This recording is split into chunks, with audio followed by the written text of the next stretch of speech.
నమస్తే, welcome to ఆధ్య media. నేను Balu. YS Vivekananda హత్య కేసు రోజుకొక పరిణామం తిరుగుతున్న నేపథ్యంలో తాజాగా నిన్న వైఎస్ అవినాష్ రెడ్డి సిబిఐ ముందర హాజరు కావాల్సి ఉంది. ఈ నేపథ్యంలో ఆయనకి ఆ నోటీసులు ఇచ్చినప్పటికీ కూడాను వైఎస్ అవినాష్ రెడ్డి తనకు చాలా షార్ట్ పీరియడ్ నోటీస్ ఇచ్చిన కారణంగా ముందస్తుగా పార్టీ కార్యక్రమాలు కావచ్చు, లేకపోతే ఇతరత్ర పనుల నిమిత్తం నేను హాజరు కాలేను అంటూ వాళ్ళకు ఒక సందేశాన్ని పంపించినటువంటి అవినాష్ రెడ్డికి సంబంధించి ఒక వార్త ప్రధానంగా చూస్తున్నాం. ఇదిగో ఈ క్షణాన సిబిఐ కోర్టుకి హాజరవుతారు అంటూ అటు మీడియాలో కావచ్చు, లేకపోతే ఇటు ప్రజల్లో కావచ్చు ఉత్కంఠంగా ఎదురు చూస్తున్న నేపథ్యంలో అవినాష్ రెడ్డి పంపించినటువంటి ఈ సందేశం ఏదైతే ఉందో అది కొంత షాక్కి గురి చేస్తుందని అనుకోవచ్చు. అయితే తను చెప్పిన కారణం ఏంటంటే షార్ట్ పీరియడ్ నోటీస్, అంటే చాలా తక్కువ సమయంలో తనని సిబిఐ ముందు హాజరు కావాలి అని చెప్పి నోటీసులు ఇచ్చిన కారణంగా నేను రాలేకపోతున్నాను, నాకు పార్టీకి సంబంధించిన ముందస్తుగా పనులు ఉన్న కారణంగా నేను రాలేకపోతున్నా అంటూ ఒక కుంటిసాకు చెప్పారు. గతంలో కూడా, అంటే తనను మొదటిసారి పిలిచినప్పుడు కూడాను పార్టీలో నాకు ఇతర కార్యక్రమాలు ఉన్నాయి, నాకు చాలా ముందుగానే నాకు ప్రీ ప్లాన్డ్గా ఉన్నటువంటి కొన్ని ప్రోగ్రామ్స్ ఉన్నందువల్ల నేను హాజరు కాలేనంటాం. అయితే దాన్ని సిబిఐ కొంచెం సీరియస్గా తీసుకొని తక్షణమే హాజరు కావాల్సింది అంటూ మళ్ళీ నోటీసులు ఇవ్వడం చూసిన తర్వాత ఆయన మళ్ళీ సిబిఐ ముందర హాజరు కావడం, ఆ తర్వాత ఆ పరిణామాల అనంతరం, అనూహ్య పరిణామాల అనంతరం ఆయన మళ్ళా కొన్ని కారణాలతో హైకోర్టుకు వెళ్ళడం, ఇదంతా గత చరిత్రగా మనం తెలుస్తుంది. అయితే తాజాగా నిన్న జరిగినటువంటి పరిణామాల దృష్ట్యా షార్ట్ పీరియడ్ నోటీస్ వల్ల నేను హాజరు కాలేను అన్నటువంటి అవినాష్ రెడ్డి యొక్క వ్యాఖ్యలకి సిబిఐ అంతే వేగంగా స్పందిస్తూ ఉంది. ఆయనకి ఖచ్చితంగా రేపు 19వ తారీఖు మళ్ళీ ఖచ్చితంగా హాజరు కావాల్సింది అంటూ ఆయనకి వాట్సాప్ ద్వారా, అంటే హైదరాబాద్లో ఉన్నప్పటికీ కూడా హాజరు కాలేనటువంటి అవినాష్ రెడ్డి హైదరాబాద్ నుంచి కడప బయలుదేరుతూ ఉండగా ఆయనకు వాట్సాప్లోనే ఆ సందేశం అందింది. ఆ వాట్సాప్లో సందేశం అందిన అనంతరం అవినాష్ రెడ్డి కంటే ముందుగానే సిబిఐ ఆఫీస్ వాళ్ళు కడపకు చేరుకొని ఆయన ఇంటికి చేరుకోవడం జరిగింది. సిబిఐ అధికారులు కడపలో ఆయన ఇంటికి చేరుకున్న అనంతరం అప్పటికి అవినాష్ రెడ్డి లేకపోవడంతో ఆయన కార్ డ్రైవర్కి నోటీసులు ఇచ్చి రావడం, అదేవిధంగా ఆ నోటీసుల్లో కూడా ఖచ్చితంగా 19వ తారీఖు రావాల్సిందని ఉండడం, మరో పక్కన వాట్సాప్ సందేశంలో ఏదైతే 19వ తారీఖు హాజరు కావాల్సిందని చెప్పి సిబిఐ అంటే దానికి నేను హాజరవుతానని చెప్పేసి అవినాష్ రెడ్డి చెప్పడం, ఇవన్నీ జరుగుతూనే ఉంది.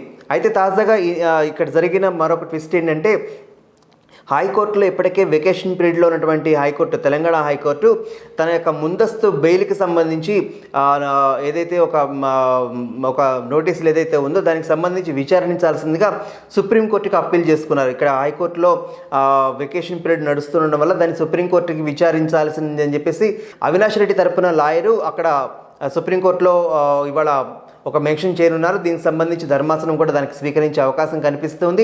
ఇప్పటికే అవినాష్ రెడ్డి అరెస్ట్ అవుతారు, ఈరోజు అరెస్ట్ అవుతారు అంటే విచారణకు పిలిచిన ప్రతిరోజు ఇదిగో ఇవాళ సాయంత్రమో లేకపోతే ఇవాళ రేపో అరెస్ట్ అవుతారు అన్నటువంటి వాదనలు గట్టిగా వినిపిస్తున్న నేపథ్యంలో అవినాష్ రెడ్డి ప్రతిసారి కూడాను అటు సిబిఐకి హాజరయ్యే ముందర అటు తెలంగాణ హైకోర్టుకి తనకి సంబంధించి ఏ కారణాలతో అయితే తనను విచారిస్తున్నారో, లేకపోతే తన సిబిఐ దగ్గర ఏమేమి ఆధారాలు ఉన్నాయని చెప్పేసి తనని విచారించాలనుకుంటున్నారు, వాటి అంటే సెక్షన్ 160 ప్రకారం కావచ్చు, ఇతరితర సెక్షన్ల ఆధారంగా తనను విచారిస్తున్నారు.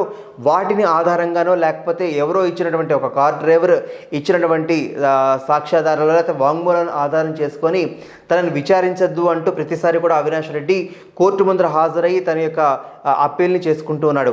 తాజాగా ఉన్న నేపథ్యంలో ఇటు సుప్రీంకోర్టుకు వెళ్ళిన తర్వాత మరి ఇవాళ అక్కడ మెన్షన్ చేసే అవకాశం కనిపిస్తూ ఉంది. అక్కడ కూడా తన ముందస్తు బెయిల్కి సంబంధించి, అంటే ఖచ్చితంగా అరెస్ట్ చేస్తారని చెప్పేసి అవినాష్ రెడ్డికి ఉన్నటువంటి సమాచారం కావచ్చు, లేకపోతే ఏదైనా కారణం కావచ్చు, ఒక భయం కావచ్చు, జాగ్రత్త కావచ్చు, ఆ ముందస్తు బెయిల్కి వెళ్ళటం అనేది అవినాష్ రెడ్డి ప్రతిసారి చేస్తున్నటువంటి ఒక ప్రయత్నంగా కనిపిస్తూ ఉంది. తాజాగా మరి చూడాలి, ఒకవేళ వైఎస్ వివేక హత్య కేసుకు సంబంధించి ఇప్పటికే అనేక కొత్త కోణాలు బయటకు వస్తున్నాయి, కొత్త వ్యక్తులు బయటకు వస్తున్నారు. తాజాగా ఉన్నటువంటి కొత్త వ్యక్తుల నేపథ్యంలో ఏదైతే ఉందో సాక్ష్యాధారాలు తారుమారే అవకాశం కనిపిస్తూ ఉంటుంది. కనిపిస్తుంది. మరో పక్కన చాలా ప్రొలాంగ్ అవుతూ వస్తున్న నేపథ్యంలో ఇప్పటికే హైకోర్టు కలగజేసుకొని ఇంకెంతకాలం చేస్తారు అంటూ సిబిఐని ప్రశ్నించడము, దానికి సంబంధించి సాక్ష్యాధారాలు అంటే వైఎస్ వివేకాకు సంబంధించిన ఒక డైరీ లభ్యమవటం, ఆ డైరీ ఆధారంగా ఉన్నటువంటి ప్రశ్నలు కావచ్చు, కొంత సాక్ష్యాలు కావచ్చు, వీటన్నిటిని అన్ని కోణాలలో వివేక హత్య కేసును విచారిస్తున్న సిబిఐ కొంచెం దూకుడు పెంచిందని అనుకోవచ్చు. గతంలో తీసుకున్నట్లయితే అవినాష్ రెడ్డిని రాను అంటే మళ్ళీ నోటీసులు ఇవ్వడం మనం చూస్తున్నాం. కానీ తాజాగా అవినాష్ రెడ్డి హైదరాబాద్ నుంచి కడప వెళ్తుంటే అవినాష్ రెడ్డి కన్నా ముందరే వీళ్ళు కడపకి చేరుకోవడం, అక్కడ నోటీసులు ఇవ్వటము, అక్కడ అవినాష్ రెడ్డి లేకపోవడంతో అక్కడ వాళ్ళ కార్ డ్రైవర్ తీసుకొని అక్కడ వాళ్ళ ఇంటికి అంటించి రావడం అనేది కొంత దూకుడు పెంచిందని అనుకోవాలి. తాజాగా ఉన్నటువంటి ఈ నేపథ్యంలో 19వ తారీఖు అవినాష్ రెడ్డి కనుక మళ్ళీ సిబిఐ ముందుకు హాజరైతే ఎలాంటి పరిణామాలు ఉంటాయి, ఇప్పటివరకు ఏమేమి ప్రశ్నలు సంధించారో, దానికి సంబంధించి అవినాష్ రెడ్డి దగ్గర నుంచి ఎంతవరకు సమాచారాన్ని రాబట్టారు, ఇక కొత్తగా మిగిలి ఉన్న ప్రశ్నలు ఏంటి, ఎందుకంటే కొత్తగా కొంతమంది వ్యక్తులు యాడ్ అయ్యి ఉన్నారు, ఆ వ్యక్తులకు సంబంధించి ఏమైనా ప్రశ్నలు సంధిస్తారా, లేకపోతే అవినాష్ రెడ్డి నుంచి పూర్తిగా సమాచారాన్ని రాబట్టే ప్రయత్నం ఈసారైనా సిబిఐ చేసి ఏదైతే దాదాపుగా 4.5 సంవత్సరాల పైచిలుకైనటువంటి ఈ హత్య కేసుకు సంబంధించి ఇంతవరకు ఎటువంటి తుది దశకు చేరుకుందని అనుకున్నప్పటికీ కూడాను ఆ తుది దశ కనిపించట్లేదు. ఎందుకంటే ఇదిగో ఇవి ఖచ్చితంగా ఈ వ్యక్తులు చేశారు, అరెస్టులు జరుగుతున్నాయి తప్పిస్తే పూర్తిగా నివేదికలు అయితే ఎక్కడ కనిపించట్లేదు. మరో పక్కన 5 కీలక నిందితులుగా ఉన్నటువంటి వాళ్ళలో 2 బెయిల్ పైన బయటకు తిరుగుతూ ఉండడం, మళ్ళా వాళ్ళ బెయిల్ని కొట్టేయాలంటూ వైఎస్ సునీత వాళ్ళపైన అంటే సుప్రీంకోర్టుకు వెళ్ళటం, ఇదంతా నడుస్తూనే ఉంది. అంటే ఒక పక్కన నిందితులు బయట తిరుగుతున్నారు, లోపల విచారణ జరుగుతూ ఉంది, మరో పక్కన అవినాష్ రెడ్డి వాళ్ళ నాన్న వైఎస్ భాస్కర్ రెడ్డిని అరెస్ట్ చేయటము, ఆయనకి సంబంధించినటువంటి ప్రశ్నలు ఏం సంధించారు, ఏమేమి సమాధానాలు రాబట్టారు, ఇటువంటి ప్రశ్నలు ఏవి కూడా బయటికి రాకపోవటము, దీనితో కొంత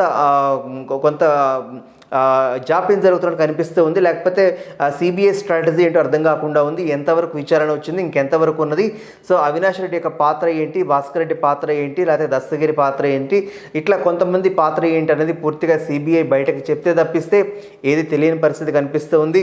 ఏది ఏమైనప్పటికీ కూడాను రేపు 19వ తారీఖు అవినాష్ రెడ్డిని మళ్ళా తిరిగి పిలిచి ప్రశ్నించి మళ్ళీ అప్పటికే ఒకవేళ కనుక ఇవాళ సుప్రీంకోర్టులో వెళ్ళిన తర్వాత అక్కడ ముందస్తు బెయిల్ సుప్రీంకోర్టులో వాళ్ళు ఇస్తారా ఇవ్వరా అన్నది ఖచ్చితంగా అక్కడ మోషన్ మూవ్ అయిన తర్వాతే తెలుస్తుంది. ఏదేమైనప్పటికీ కూడాను అనూహ్య పరిణామాల మధ్య అవినాష్ రెడ్డి ఈ కేసు నుంచి ఎంతవరకు తప్పించుకోవాలని ప్రయత్నం చేస్తున్నప్పటికీ కూడాను సిబిఐ చాలా గట్టిగా దృఢంగా ఉంది. ఈసారి అయినా సరే అవినాష్ రెడ్డికి సంబంధించినటువంటి సాక్ష్యాధారాలు కావచ్చు, అందుకు సంబంధించినటువంటి కీలక ఆధారాలు కావచ్చు, అవినాష్ రెడ్డిని ప్రశ్నించి తీరాలని చెప్పేసి సిబిఐ అనుకుంటుంది. ఏదేమైనా కానీ ఏం జరుగుతుందో ఇవాళ సుప్రీంకోర్టులో ముందస్తు బెయిల్ సంబంధించినటువంటి కేసు తర్వాత, అదేవిధంగా 19వ తారీఖు అవినాష్ రెడ్డిని ప్రశ్నించిన తర్వాత కీలక సమాచారం బయటకు వచ్చే అవకాశం కనిపిస్తుంది.